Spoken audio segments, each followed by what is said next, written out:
नमस्कार, प्रणाम, हर हर महादेव। कैसे हैं आप लोग? उम्मीद करते हैं कि आप लोग ही बहुत ही अच्छे होंगे और स्वस्थ होंगे।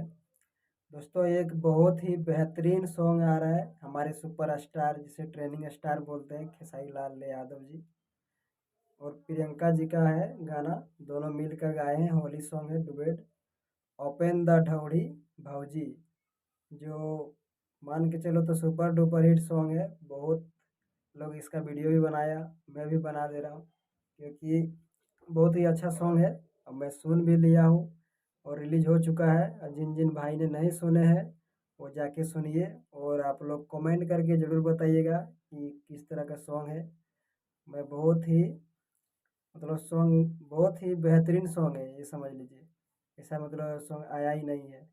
आदि शक्ति फिल्म्स यूट्यूब चैनल पे है, जाके आप लोग सुनिए और कमेंट करके ज़रूर बताइएगा। आप लोग से मेरा यही रिक्वेस्ट है। चलिए वीडियो को समाप्त करते हैं।